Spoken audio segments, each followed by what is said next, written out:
Bismillahirrahmanirrahim. Assalamualaikum warahmatullahi wabarakatuh. Innal hamdalillah wassalatu wassalamu ala Rasulillah wa ala alihi wa ashabihi wa mawalah wala haula wala quwata illa billah amma ba'du. Pemirsa, sering sekali kita ditekan-tekankan supaya kita menjadi ahli tauhid. Perhatikan tauhid. Jangan remehkan tauhid. Sesungguhnya apa sih arti pentingnya tauhid ini? Sudah kita jelaskan tentang makna tauhid, yaitu menjadikan Allah satu-satunya. Tunggal dalam hal rububiyah, tunggal dalam hal asma wa sifat, tunggal di dalam masalah uluhiyah. Tidak dikatakan ahli tauhid kecuali menyatukan tiga ini.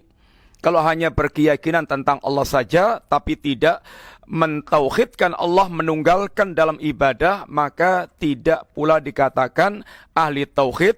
Karena orang musyrik pun mereka juga mengakui Allah, juga beribadah kepada Allah, mereka punya haji, mereka punya doa, mereka punya puasa, mereka punya nadar, tapi mereka tidak mentauhidkan Allah Ta'ala, maka ibadahnya la yanfa, tidak bermanfaat. Sekarang apa sih arti pentingnya tauhid dalam kehidupan seorang muslim? Yang harus kita pahami. Arti pentingnya satu, bahwa tauhid itu adalah tujuan kita diciptakan Allah Ta'ala.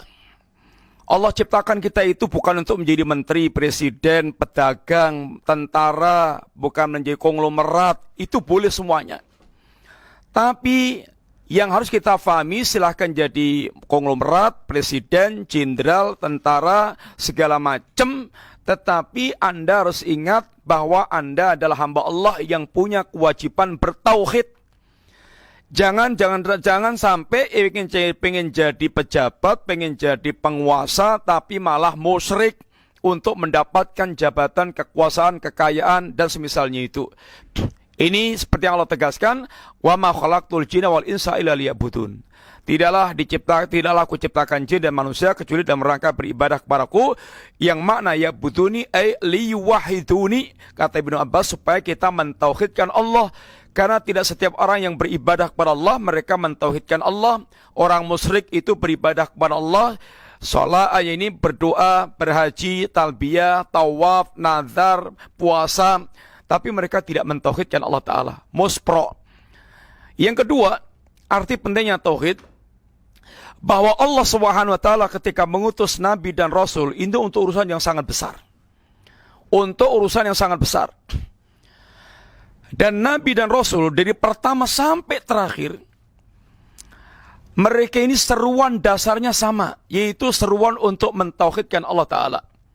Walaqad ba'atsna fi kulli ummatin rasulan an ibudullaha wajtani buttaghut. Dan telah kami utus setiap umat itu seorang rasul. Dan setiap rasul itu seruannya adalah sembahlah Allah, dan sembahlah Allah dan jauhilah tauhid. Ini perintah untuk mentauhidkan Allah Ta'ala. Sehingga apapun masalah yang dihadapi oleh Rasul di tengah-tengah umatnya, Nabi datang dengan membawa masalah macam-macam, dengan menghadapi masalah macam-macam di tengah-tengah umatnya itu. Ada yang menghadapi model seperti Qarun, Fir'aun, Namrud. Ada yang menghadapi seperti Qarun, seperti modelnya Abu Jahal, kaumnya Nabi Lut, kemudian kaumnya Nabi Nuh. Mereka masalahnya beda-beda. Masalahnya macam-macam. Tetapi tidak ada satupun Nabi dan Rasul kecuali mengawali dakwahnya dari tauhid. Karena kedatangan Nabi dan Rasul itu datang untuk melakukan perbaikan di tengah-tengah manusia. Dan tauhid itu adalah asas dasar perbaikan. Sehingga kunci jawaban kerusakan manusia itu seperti ucapan Nabi Allah Nuh, malakum la tarjuna lillahi waqara, kalian memang benar-benar tidak mengagungkan Allah Ta'ala. Tidaklah dilakukan syirik, tidaklah terjadi kekafiran, kemunafikan, bid'ah, maksiat, kecuali tidak adanya pengagungan kepada Allah atau berkurangnya rasa pengagungan kepada Allah Ta'ala. Yang ketiga, arti pentingnya tauhid itu, Allah turunkan kitab kepada para nabi dan kepada para rasul kitab ini isinya adalah seruan dari awal sampai akhir, ajakan untuk mentauhidkan Allah Ta'ala. Di antaranya Allah katakan, Alif Lam Ra, kitabun uhkimat ayatuhu, thumma fusilat miladun hakimin khabir.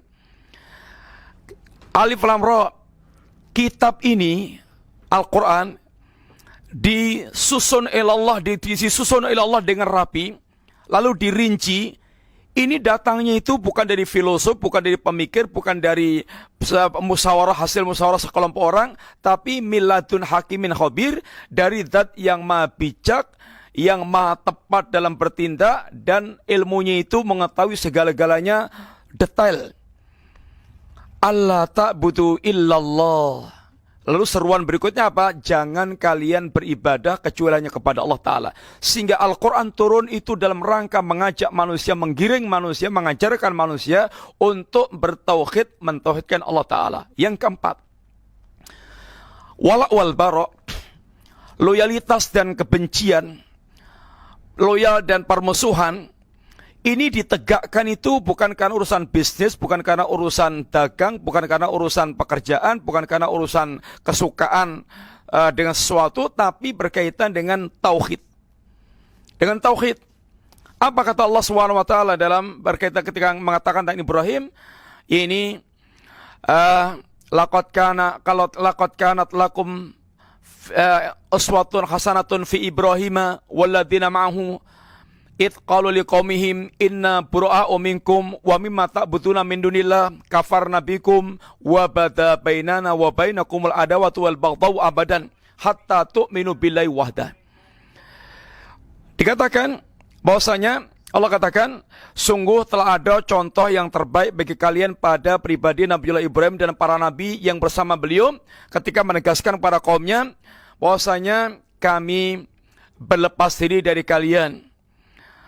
Kemudian kami kufuri, kami ingkari perbuatan kalian dan apa yang kalian sembah selain Allah. Telah nyata antara kami dengan kalian permusuhan dan kebencian selamanya.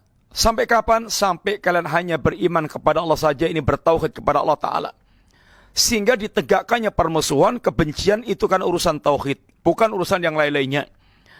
Yang kelima, bahwa ketika Allah perintahkan untuk memerangi manusia, perangnya itu untuk urusan tauhid.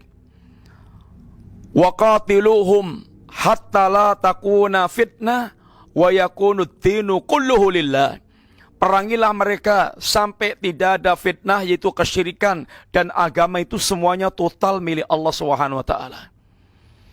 Dan yang terakhir yang kita sampaikan di sini, wahai para pemimpi kekuasaan, jangan pernah bermimpi Anda meraih kekuasaan yang sesungguhnya kalau Anda tidak mewujudkan tauhid.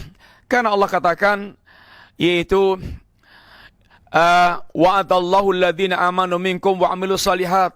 Allah berjanji kepada orang mukmin dan beramal saleh, la yastakhlifannahum fil ardi kama stakhlafal ladzina min qablikum min qablihim.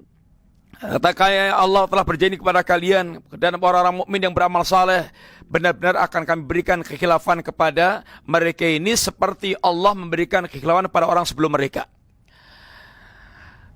Yaitu dan wala yumakkinanna lahum dinahum alladzi ta'talahum, dan Allah akan memberikan keteguhan, kekokohan agama yang Allah ridha kepada mereka. Wala yubaddilanahum min ba'di khaufim amna, Allah akan memberikan rasa aman menggantikan rasa takut. Kapan itu? Ya budunani la yusyrikuna bi syai'an. Selama kalian yaitu wujudkan beribadah kepadaku semata, jangan menyekutukan Allah, jangan menyekutukanku dengan apapun. Dan urusan akhirat itu kepastian untuk mendapatkan jannah dan kepastian dia dimasukkan neraka itu adalah berkaitan dengan tauhid. Punya tauhid pasti masuk jannah walaupun harus di neraka dulu, tapi akan Allah keluarkan. Enggak punya tauhid, kebaikan enggak akan terpakai dan dia akan kekal di dalam neraka. Semoga ini menjadi titik-titik perhatian kita semuanya, karena kita beragama pasti harus pasti dalam rangka selamat. Maka Allah telah ajarkan sesuatu yang sangat menentukan dalam kehidupan kita beragama. Ini adalah yang pertama, hendaklah kita betul-betul berusaha untuk meluruskan tauhid kita. Inilah tauhid yang diajarkan para Nabiullah alaihissalatu wassalam. Semoga Allah memberkahi kita semuanya dan memberikan rezeki tauhid, pemahaman yang lurus. Semoga Allah menyelamatkan kita sampai kita menghadap Allah sebagai seorang muslim yang bertauhid. Jazakumullah wa sallallahu ala nabiyina Muhammadin wa ala alihi wasallam. Assalamualaikum warahmatullahi wabarakatuh.